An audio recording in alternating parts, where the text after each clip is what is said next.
Y el día de hoy no solo es cuestión de conocer el Evangelio, sino que es cuestión de estar dispuestos a proclamar el Evangelio. Y con tantas décadas de pragmatismo, tantas décadas de tratar de hacer que los pecadores se sientan cómodos, tantas décadas de tratar de quitar cualquier ofensa en el Evangelio, que hemos quitado del Evangelio la honestidad que tiene que estar ahí. Entonces, esta mañana quiero hablarles de honestidad en el Evangelio. Ser honestos con los pecadores. Eso se encuentra en el cimiento mismo del Evangelio. Debemos ser veraces. Y el modelo para ello va a ser ningún otro que nuestro Señor Jesucristo. Decirle a los pecadores toda la verdad es la única manera aceptable de proclamar el Evangelio a los ojos de nuestro Señor. Y la realidad es esta. La verdad del Evangelio es tanto gloriosa como peligrosa. Es eternamente enriquecedora o eternamente devastadora. Produce un gozo que se incrementa o un dolor que se incrementa. Lleva a bendición eterna o lleva a castigo eterno. Después de oír el Evangelio, ningún pecador debe ser el mismo. Debe tener tanto un entendimiento de lo que le espera en el cielo, o más bien de lo que espera en el cielo y de lo que espera en el infierno. El ser expuesto realmente al Evangelio hace que los pecadores sean mejores o los hace peores. Los lleva a una bendición que se incrementa o a un dolor que se incrementa. Quiero comenzar pidiéndoles que me acompañen a 2 Corintios capítulo 2. Este es un recordatorio muy importante. Escuche el versículo 14, 15 y 16. Mas a Dios gracias, el cual nos lleva siempre en triunfo en Cristo Jesús, y por medio de nosotros manifiesta en todo lugar el olor de su conocimiento. Y escuche esto, porque para Dios somos grato olor de Cristo en los que se salvan y en los que se pierden.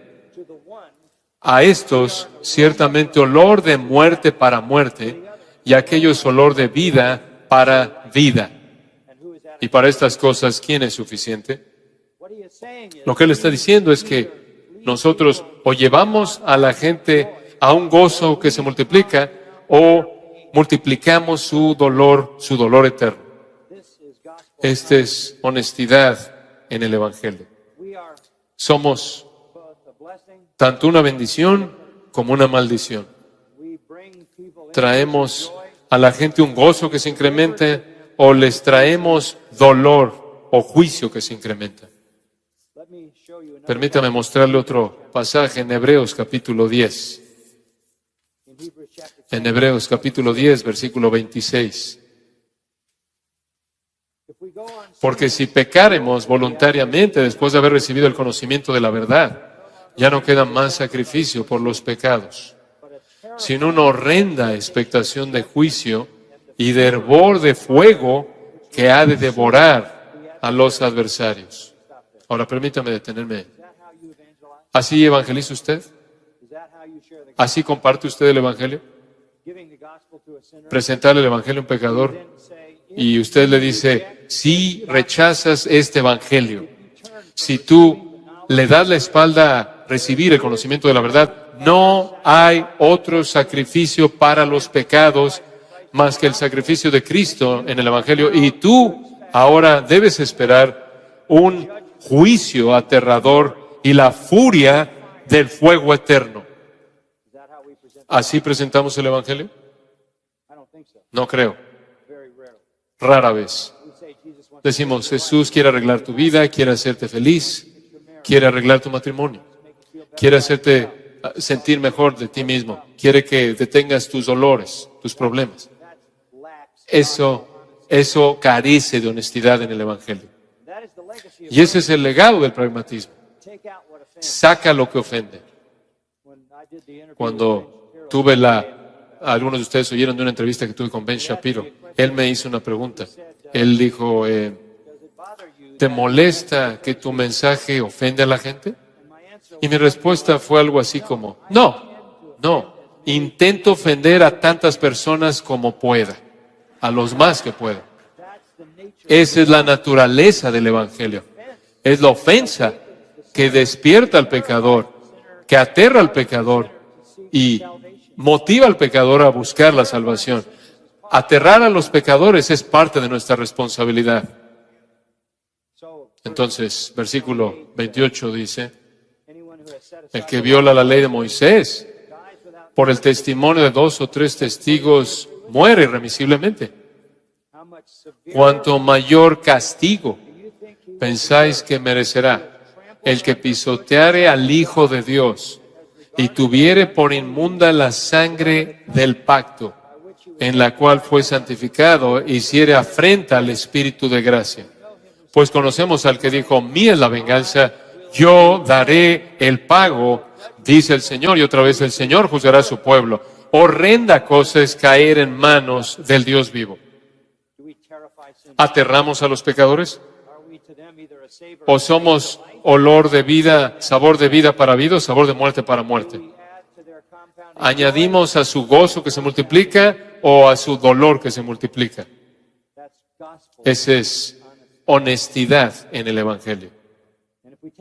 Y si sacamos el terror del Señor, no tenemos el poder para persuadir a los hombres. Pablo dijo a los Corintios, conociendo el terror, el temor del Señor, persuadimos a los hombres, persuadiéndolos en base a la venganza divina y eterna. Ahora, quiero que vea Mateo 11. Ahora que sabemos cuál es nuestra responsabilidad, quiero mostrarle cómo Jesús evangelizó. Y vamos a ver la misma honestidad. Very good. Mateo 11, 15 al 30. El que tiene oídos para oír, oiga. Mas, ¿a qué compararé esta generación? Es semejante a los muchachos que se sientan en las plazas y dan voces a sus compañeros, diciendo, os tocamos flauta y no bailasteis, os endechamos y no lamentasteis, porque vino Juan, que ni comía ni bebía, y dicen, demonio tiene. Vino el Hijo del Hombre, que come y bebe, y dicen, he aquí un hombre comilón y bebedor de vino, amigo de publicanos y de pecadores. Pero la sabiduría es justificada por sus hijos.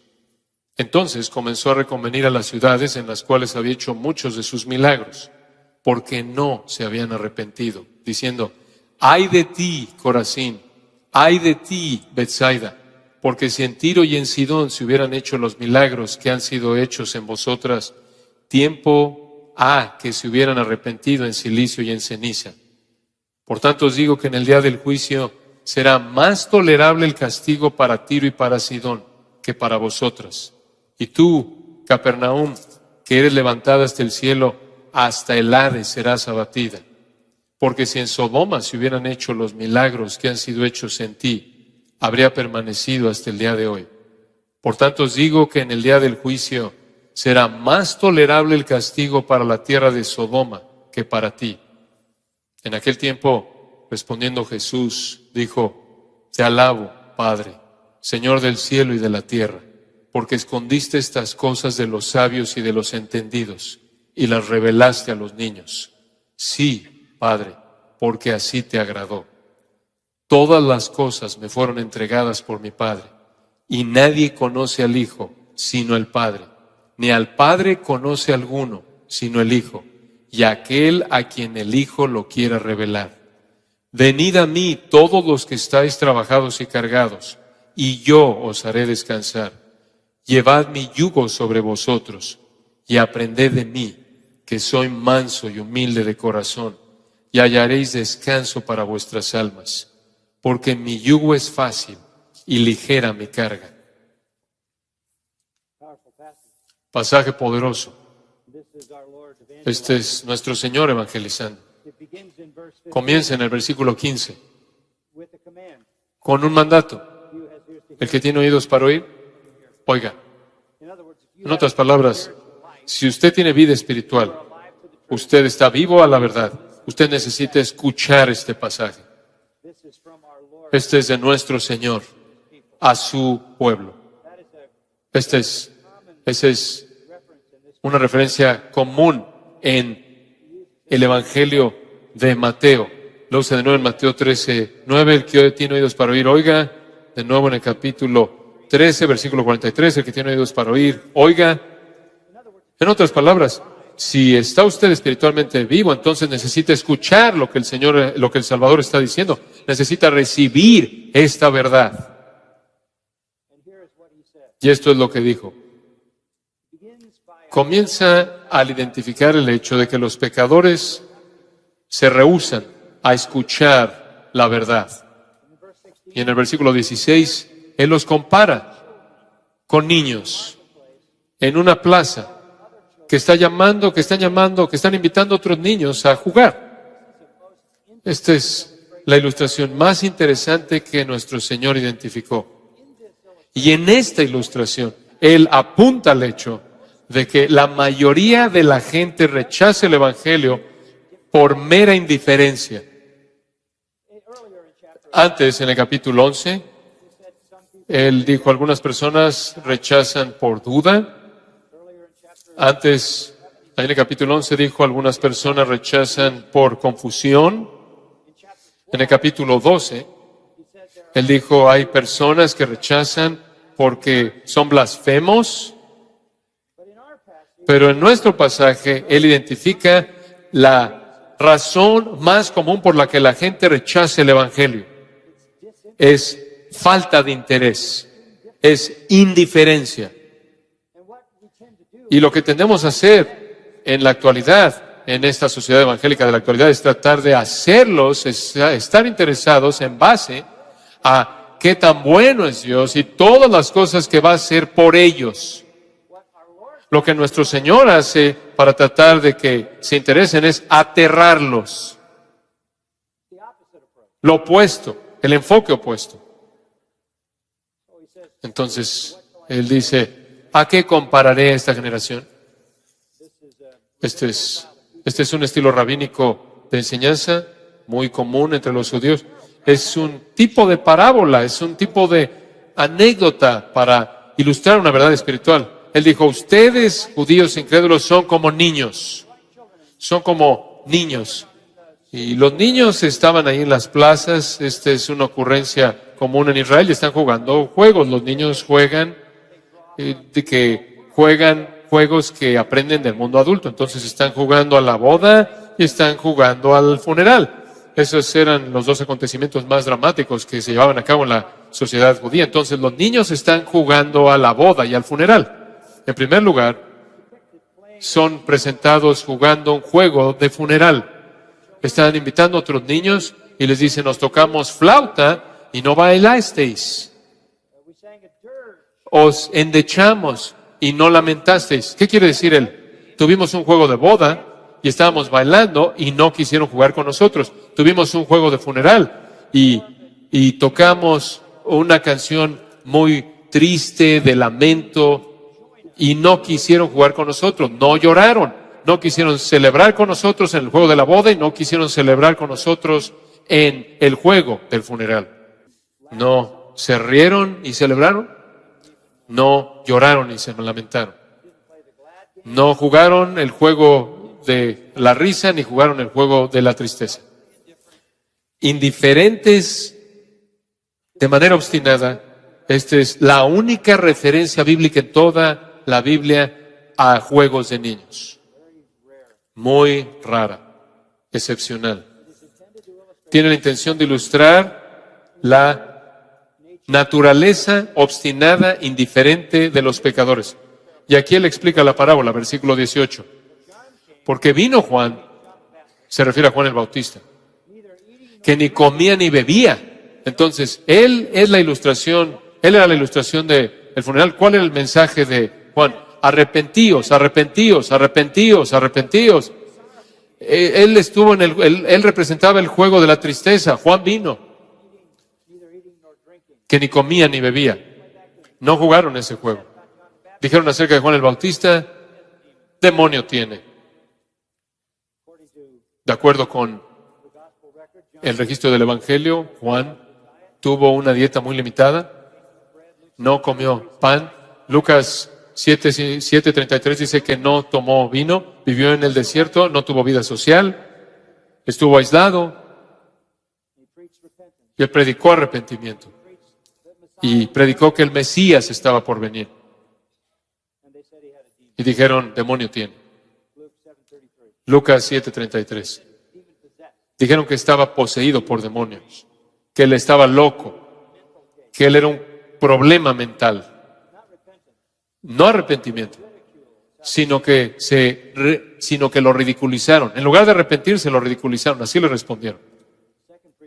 El segundo predicador fue Jesús. Versículo 19. Vino el Hijo del Hombre. Y en contraste a Juan, él estaba comiendo y bebiendo, porque él era el novio y era el momento para la boda. Y no quisieron acompañarlo tampoco. Dijeron, he aquí un hombre comilón y bebedor de vino, amigo de publicanos y de pecadores. Dijeron, Juan el Bautista era demoníaco. Dijeron, Jesús era satánico. Dijeron, hace lo que hace por el poder de Satanás. Así respondieron al profeta más grande que jamás había vivido y al Hijo de Dios. Ese fue su veredicto. Juan es demoníaco, Jesús es satánico. No querían oír, no querían arrepentirse, no querían creer. Entonces hacen lo que los pecadores siempre hacen, inventan una excusa para su indiferencia al menospreciar al predicador. Para los judíos eran demasiado buenos, se creían demasiado buenos como para menospreciar a un profeta, eran demasiado buenos como para inclinarse ante un profeta que era demoníaco o postrarse ante un supuesto Mesías, quien era satánico. Estos son los que se creen buenos. Nuestro Señor dice, al final del versículo 19, y este es un truismo, esto es axiomático, esta es una verdad que se explica a sí mismo, pero la sabiduría es justificada por sus hijos. El tiempo lo va a confirmar, el tiempo va a mostrar si fue Juan y Jesús los que eran satánicos o si fueron las personas los que lo rechazaron. La sabiduría humana corrupta produce acusaciones falsas en contra de los predicadores verdaderos. Por otro lado, no obstante, van a ser vindicados. Todos nosotros congregados aquí hoy somos parte de esa vindicación, ¿no es cierto? Nosotros creímos en el mensaje de Juan el Bautista, creímos que Jesús es el Cordero de Dios que vino a quitar el pecado del mundo, creímos en el mensaje de Jesús y aquí estamos, y como muchos de nosotros desde ese entonces, y así seremos muchos hasta que nuestro Señor regrese. La sabiduría de Juan el Bautista, la sabiduría de Jesús, produce las obras justas de arrepentimiento y fe salvadora a lo largo de toda la historia desde ese entonces. Esta es la sabiduría que es de arriba. Santiago así la llama. No es la sabiduría que es de abajo. La sabiduría divina siempre será vindicada. Siempre la iglesia verdadera es una vindicación de Juan el Bautista y Jesús. El veredicto definitivo acerca del Evangelio de arrepentimiento y fe, el veredicto definitivo acerca del Evangelio no es decidido por aquellos que lo rechazan, sino por aquellos que se arrepienten y creen. Somos demostraciones vivas de la sabiduría viva, verdadera del Evangelio, porque nuestras vidas han sido transformadas. Los pecadores impenitentes, incrédulos que se creen buenos, inventan razones para rechazar, inclusive pueden burlarse de los predicadores, burlarse del Evangelio. Son como niños caprichosos que no quieren acompañarte. Entonces, ¿qué hace el Señor? Cuando la invitación arrepentirse es rechazada, cuando la invitación a creer en el Señor Jesucristo es rechazada, ¿qué hace el Señor?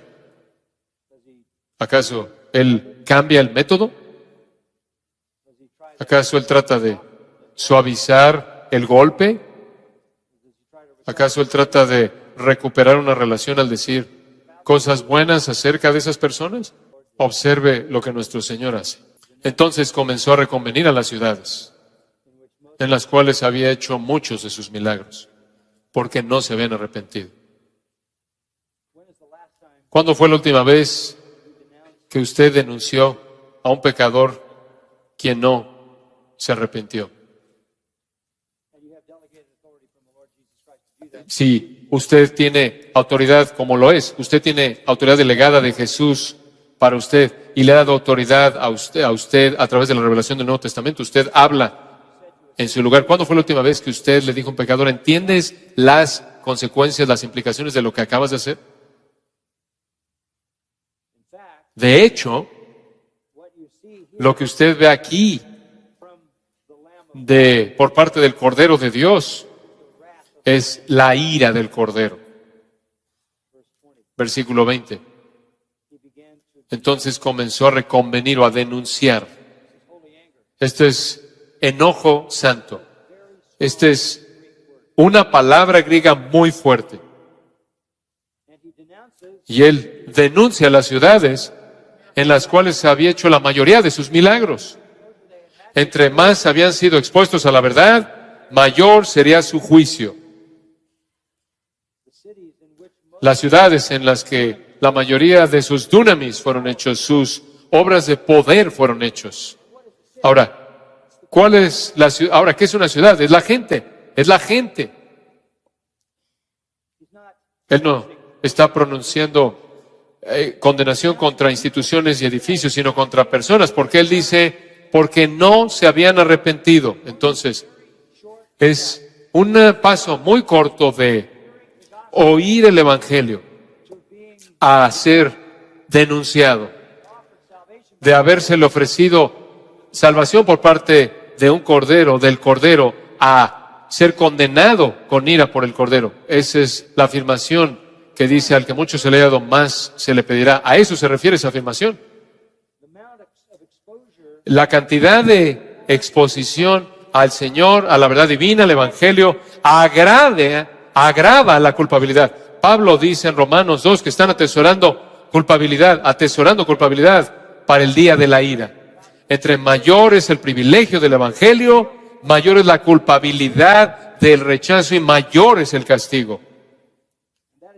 Y eso es exactamente lo que dijo aquí. El infierno será menos doloroso, si puede decirse así, para alguien que nunca oye el Evangelio, que para alguien que lo oye y lo rechaza.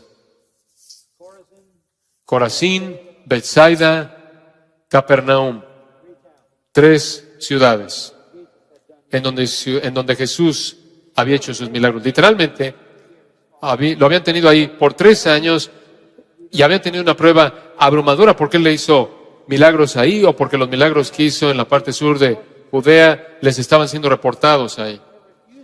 Su rechazo en arrepentirse y creer fue frente a la evidencia abundante. En el Evangelio de Juan, Juan escribe, si todas las obras que Jesús hizo se registraran, los libros en el mundo no podrían contenerlas. Usted podría decir que el Señor literalmente expulsó la enfermedad de la tierra de Israel durante el tiempo de su ministerio. Ellos tuvieron un privilegio inmenso al ver al Hijo de Dios demostrando su poder ahí frente a sus ojos.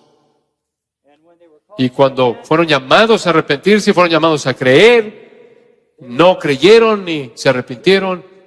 Y ellos fueron como esos niños indiferentes que no se interesaban. Y nuestro Señor ahora está listo para aterrarlos. Debería haberlos sacudido de su indiferencia rápidamente.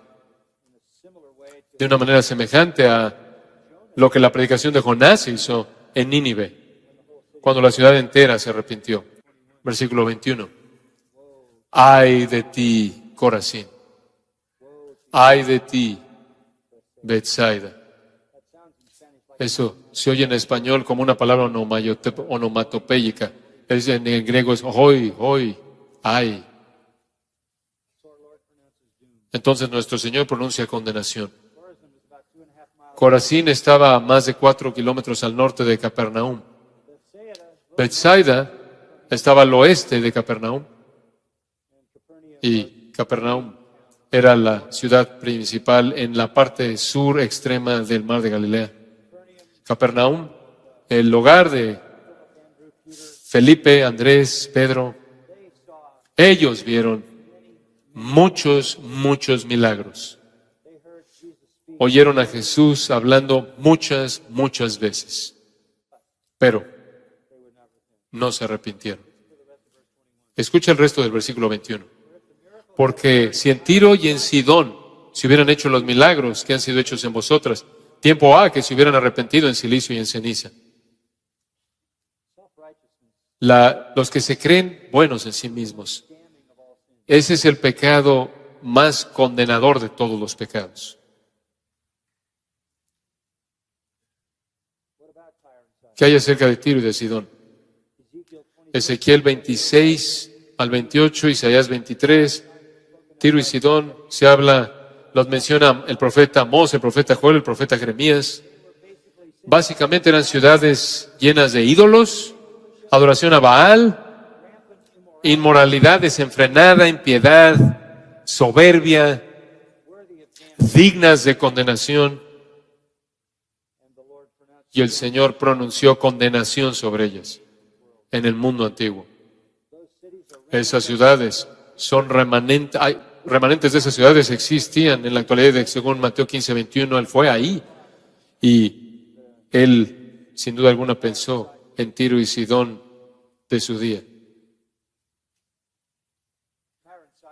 Tiro y Sidón fueron devastadas, fueron aplastadas y toda persona en esas ciudades fueron consignados al castigo eterno. Si esas ciudades hubieran visto lo que Corazín y Betsaida vieron, se habrían arrepentido mucho tiempo antes en silicio y ceniza. Esos son símbolos de lloro o símbolos de lamento, de humillación.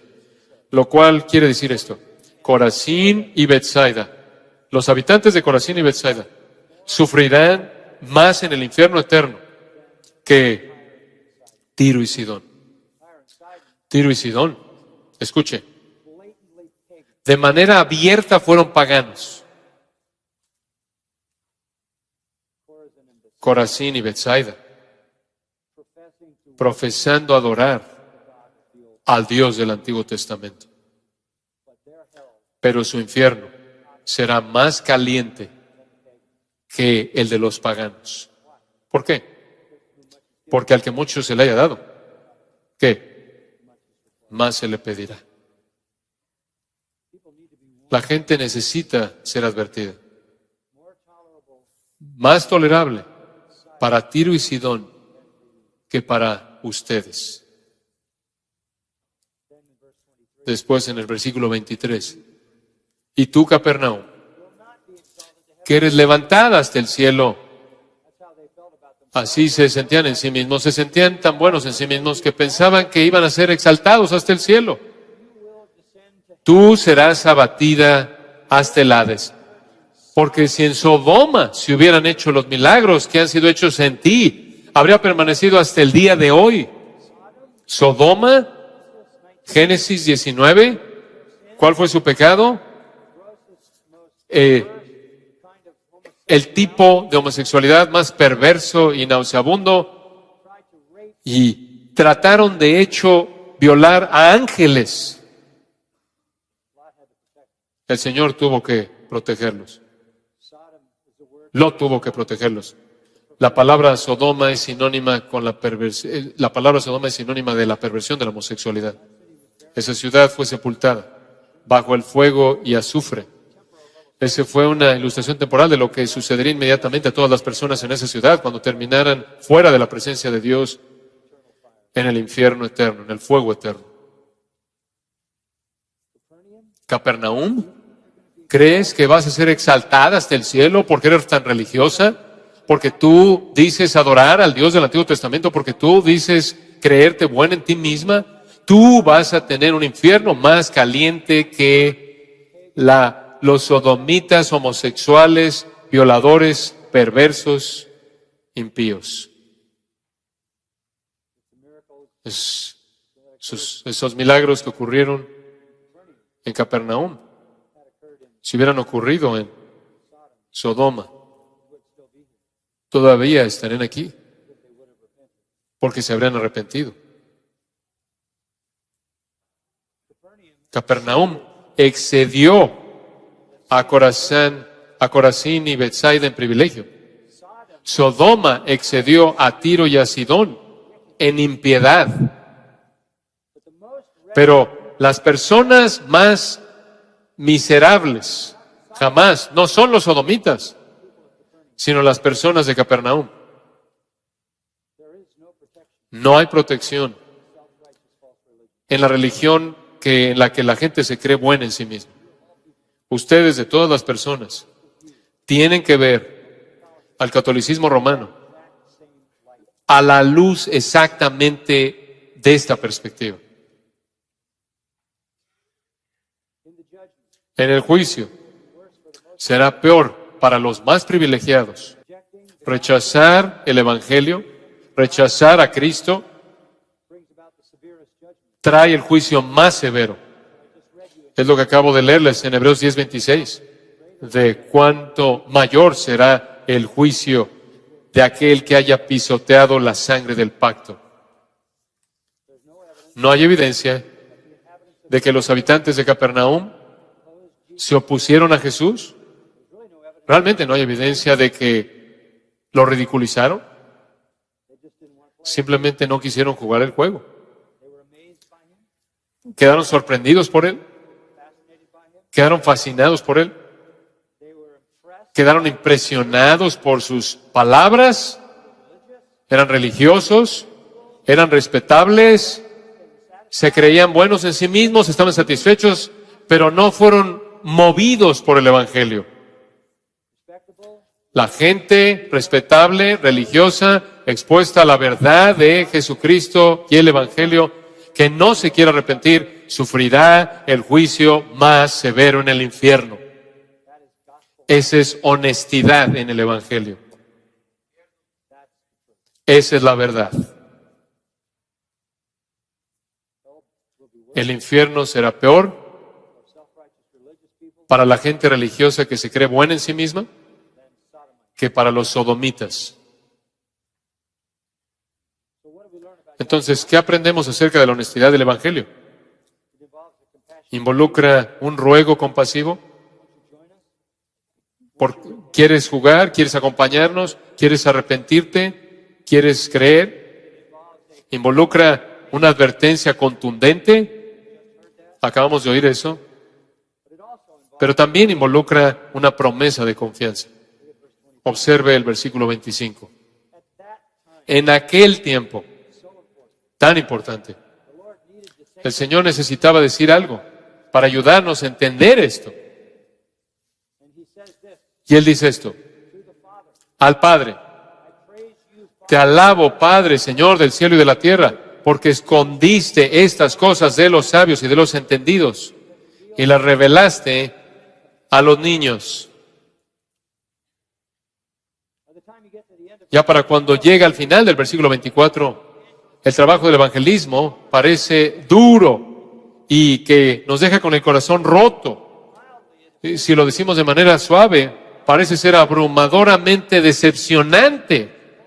Debió haber sido decepcionante para nuestro Señor, que había hecho todo esto durante 3 años, y ser rechazado y menospreciado, y le entregaron a los romanos y lo ejecutaron. Toda la presentación gloriosa del Evangelio, todas las obras milagrosas, todas las palabras gloriosas, palabras divinas que Él habló, y todo eso es rechazado. Esa es la verdad, honestamente. Eso es lo que Dios le dijo a Isaías. Nadie te va a oír, nadie va a escuchar, nadie va a creer. ¿Por qué? Escuche con atención. Porque la salvación es un acto de Dios. La salvación es un acto de Dios. Entonces, ¿qué dice usted cuando usted fielmente predique el Evangelio y presenta un ruego compasivo y presenta una advertencia contundente y la gente no responde? ¿Qué dice usted? Dice usted: te alabo, Padre, Señor del cielo y de la tierra, porque escondiste estas cosas de los sabios y de los entendidos y las revelaste a los niños. Sí, Padre, porque así te agradó. ¿Qué está diciendo? Él está diciendo: la salvación es un acto de Dios. En el momento mismo, cuando la respuesta típica de los pecadores estaba siendo experimentada de nuevo por nuestro Señor mismo, no hubo arrepentimiento, no hubo fe. Una respuesta típica de la nación entera de Israel y el mundo. Jesús no está derrotado, Él no está desanimado, sino que más bien tiene confianza. Y tiene confianza en esto, en el propósito y plan de su Padre. Alabanza es su respuesta, no desánimo. Cuando el Evangelio es rechazado, ¿qué hace Él? Él alaba, porque es Dios quien determina esconder la verdad y a quien Él quiere revelar la verdad.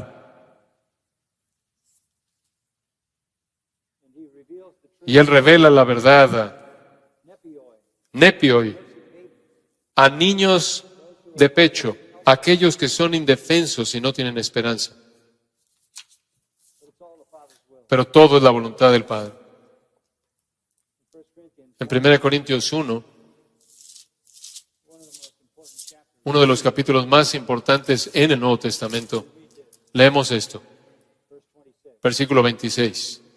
Pues mirad, hermanos, vuestra vocación, esto es vocación o llamado a la salvación, que no sois muchos sabios, según la carne, ni muchos poderosos, ni muchos nobles, sino que lo necio del mundo escogió Dios para avergonzar a los sabios, y lo débil del mundo escogió Dios para avergonzar a lo fuerte. Y lo vil del mundo y lo menospreciado escogió Dios, y lo que no es para deshacer lo que es, a fin de que nadie se jacte en su presencia. Después esto: mas por Él estáis vosotros en Cristo Jesús, el cual nos ha sido hecho por Dios sabiduría, justificación, santificación y redención, para que, como está escrito, el que se gloría, gloríese en el Señor. Él va a congregar a sus escogidos. Eso fue lo que Pablo estaba celebrando en Efesios, cuando él dijo: bendito sea el Dios y Padre de nuestro Señor Jesucristo, que nos bendijo con toda bendición espiritual en los lugares celestiales en Cristo, según nos escogió en Él antes de la fundación del mundo, para que fuésemos santos y sin mancha delante de Él, en amor, habiéndonos predestinado para ser adoptados hijos suyos por medio de Jesucristo, según el puro afecto de su voluntad, para alabanza de la gloria de su gracia.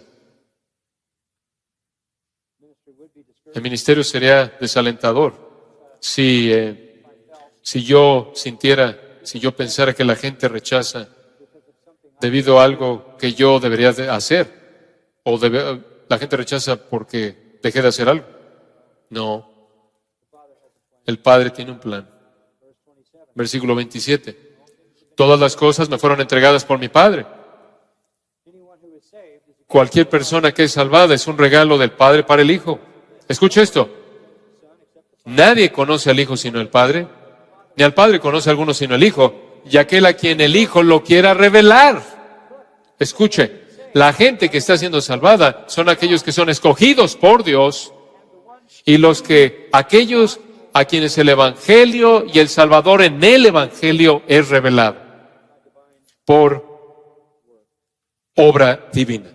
Martín Lutero dijo: Aquí saca todo mérito, todas las capacidades y de razón de los hombres que sueñan en la libre albedrío. No cuenta nada para Dios. Cristo hace todo.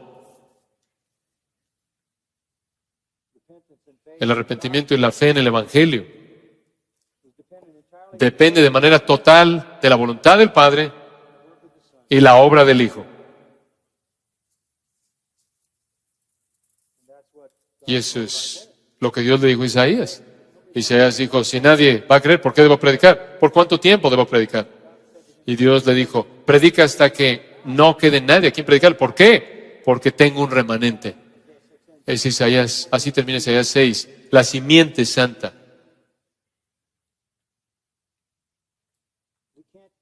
No podemos convencer de pecado, ni convencer, ni convertir a los pecadores. Solo Dios puede. Entonces, ¿por qué vamos a cambiar el mensaje?